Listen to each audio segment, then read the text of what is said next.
Have you ever walked into a room and felt like no one really took you seriously, even without anyone saying a word? It wasn't a coincidence. It wasn't because you were poorly dressed or misspoken. It was because your body betrayed you before you even opened your mouth. There's a set of micro gestures you make unconsciously that literally scream, "Ignore me. I'm not relevant here." And the worst part, you're probably doing it right now, as you read this, without realizing it. These signals are processed by other people's brains in milliseconds and instantly decide whether you deserve respect or can be discarded. Here's the brutal truth no one taught you. Respect isn't about what you say, it's about what your body communicates before you speak. You can have the best arguments, the best ideas, the best intentions. But if your posture says, "I'm insecure about being here," if your gaze is begging for approval, if your movements are retreating instead of taking up space, you've already lost. The game is over before it even began. And everyone around you has grasped this on a primal, instinctive level that's barely conscious. They simply sense that you're not a threat, that you can safely be ignored. In the next few minutes, you'll discover exactly what these invisible gestures are that are killing your social respect. More importantly, you'll learn how to reverse these signals without having to pretend to be someone you're not. It's not about performance. It's not about being aggressive or fake. It's about stopping sabotaging your own presence with micro behaviors you didn't even know you were doing. Get ready, because what comes next will completely change your life mentally the way you enter any environment for the rest of your life. You walk into a room and in less than 3 seconds, people have already decided where you stand in the social hierarchy. It wasn't a conscious decision. It wasn't rational. It had nothing to do with your resume or your intentions. It was primal, automatic, inevitable. The human brain didn't evolve to ask, "Is this person competent, or do they have good ideas?" It evolved to answer a much older, more brutal question. Is this person a threat I need to respect, or someone I can safely ignore? You can have the best arguments in the world, but if your body is conveying submission, the judgment has already been made before you open your mouth. This happens because our nervous system still operates with software from 200,000 years ago, when social hierarchies were literally a matter of life and death. Those who occupied space confidently gained access to resources, protection, and influence. Those who shrank and withdrew survived by becoming invisible, avoiding conflict. Your limbic brain, the ancient, instinctive part, is constantly scanning for signals of dominance and submission in everyone around you. Body posture, gaze direction, speed of movement, occupation of physical space, tone of voice. All of this is processed in milliseconds, long before the conscious mind formulates any thought. And here's the part no one tells you. You're also transmitting these signals. Whether you like it or not, whether you know it or not, the uncomfortable truth is that respect isn't earned with logical arguments or good intentions. Respect is granted or denied based on nonverbal cues you unconsciously emit. You may be the most qualified person in the room, but if your posture says, "I'm not sure I deserve to be here," people will treat you as if you don't. It's not meanness. It's not superficiality. It's pure biology. The social brain reads your body like an open book and decides instantly. Threat or irrelevant, dominant or submissive, worthy of attention or discarded. And the worst part, you're probably sending submissive signals without even realizing it. There's a movement you make dozens of times a day that's silently destroying your authority.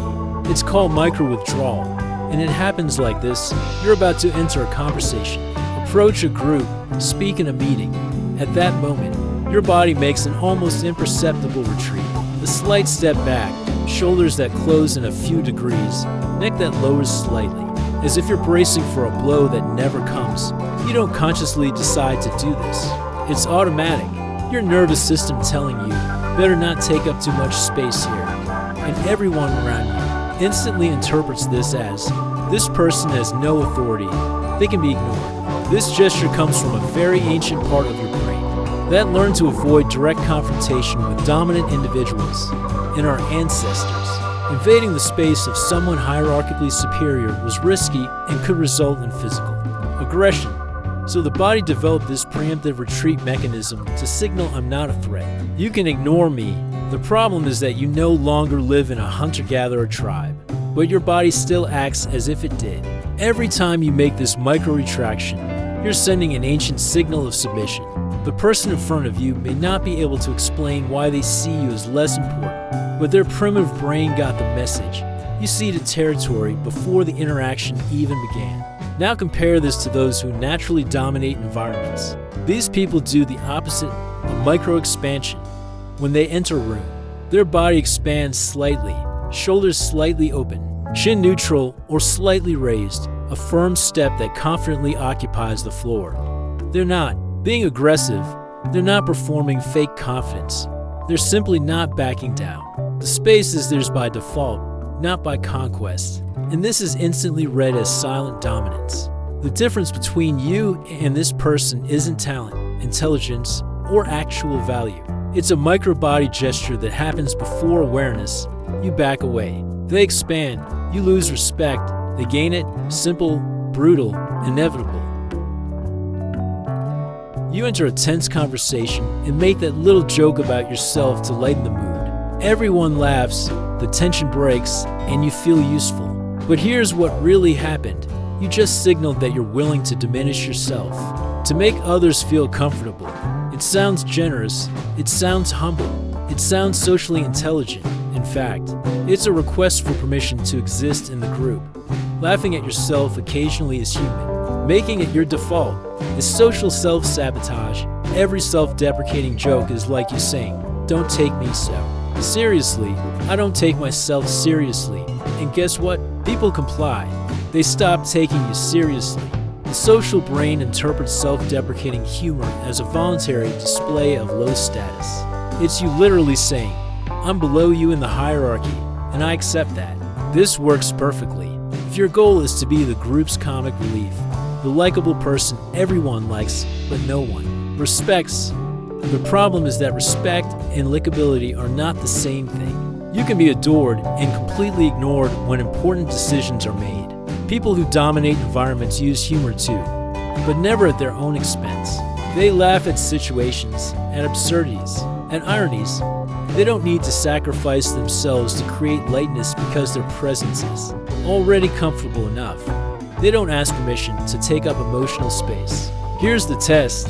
The next time you feel the urge to make a self-deprecating joke, pause. Ask yourself honestly, is this genuinely funny?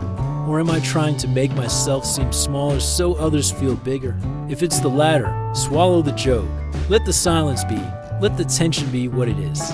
You're not responsible for managing everyone's emotional discomfort at your own expense. When you stop putting yourself down to ease tension, something interesting happens. People start treating you more seriously, not because you've become annoying or arrogant, but because you've stopped signaling that your value is negotiable. And this, silently, raises your status in any group. You finish speaking, and immediately your eyes begin scanning the faces around you, looking for signs of approval, a smile, a nod, any indication that what you've said has been accepted. It seems natural, it seems polite, but it's one of the most obvious signs of submission there is. That nervous look that jumps from person to person isn't observant. It's begging for validation. You're literally asking, did I do it right? Do you accept me now? And the social brain of everyone in the room registers this instantly. This person needs external approval to function. Automatic translation, low status, can be ignored. Now watch someone who truly dominates a room. When this person speaks, their gaze isn't desperately seeking reactions. They calmly scan the room, pause, maintain firm but non-aggressive eye contact. The gaze isn't asking, do you agree? It's affirming, this is what it is. There's a stark difference between looking to fit in and looking to fit in. Those seeking to fit in are constantly checking for acceptance, adjusting their behavior based on facial microfeedback. The framer simply occupies the visual space with silent authority, as if to say, I'm here. You can react however you want, but my presence is non-negotiable. The technique is counterintuitive, but devastatingly effective. After speaking, don't skin faces. Pause, look at a neutral point, or maintain calm eye contact with one person at a time. taking your time. Let the silence exist for 2 or 3 seconds before continuing. This creates a sense that you're in control of the pace of the conversation, not reacting anxiously to others' judgment. It seems like a small detail, but the change in the way you're treated is immediate. People begin to pay more attention when you speak because they unconsciously detect that you're not asking for permission to be heard. You're simply speaking, and they can choose to listen or not. And paradoxically, when you stop desperately seeking approval, you naturally receive more respect. The good news is that you don't have to become someone else. You don't have to force a fake alpha personality or start acting like a character in a business movie. That would be detected as a performance in seconds and would destroy any credibility. What you need to do is infinitely simpler and more difficult. Automatically stop the withdrawal gesture. Your body already knows how to convey authority. It's just been trained to do the opposite by years of social conditioning. Change isn't about adding new behaviors. It's about stopping sabotaging the natural signals of presence you already have. It's about removing, not building. Here's what works in practice: conscious micro-expansion. Before entering any environment where you would normally feel that automatic retraction, deliberately do the opposite. Keep your chin parallel to the floor, neither raised nor lowered. Breathe inward, lower and slower, which automatically opens the chest and relaxes the shoulders. Take a firm step, planting your entire foot on the ground instead of that tiptoe walk that screams insecurity. And mentally, a simple phrase: this space belongs to me by default, not by conquest. You're not invading. You're not asking for permission. You're simply occupying what's already yours. It seems subtle, but the difference in social media reading is dramatic. The trick is to practice this in low-risk environments first: bakery, elevator, cafe, anywhere where there's no real consequence. Enter these spaces with micro-expansion, your body slightly more open, your gaze calm and observing rather than seeking approval, your movements deliberate rather than hurried. Notice how people react differently. They open up space, make more respectful eye contact, and treat you like someone who naturally belongs there. When you realize it works in these trivial contexts, you can take it to meetings, important conversations, and challenging social settings. It's not magic. It's not manipulation. It's you finally stopping sending involuntary signals of submission and allowing your true presence to be seen. Your personality remains the same, but the respect you receive changes completely. Now you know exactly what you're doing wrong. It's not your personality. It's not your intelligence. It's not your ideas. They're invisible micro-gestures your body has learned to make to avoid conflict, to make itself smaller, to ask for permission to exist. The micro-withdrawal, the self-deprecating humor, the look that begs for approval, the posture that shrinks instead of expanding. Each of these signals is telling the primitive brains of the people around you, this person is submissive, they can be ignored, and they obey, not out of malice, but out of pure instinct. The difference between being respected and being discarded lies in these microscopic details that happen before any word is spoken. So answer me honestly, will you continue to sabotage your own authority with these unconscious gestures, or will you start today, right now, to break these patterns and finally occupy the space that has always been yours? Change doesn't require you to become someone else. It just requires you to stop automatically withdrawing. Micro-expansion, neutral chin, slow breathing, firm step, calm gaze. It sounds simple, but it goes against years of conditioning.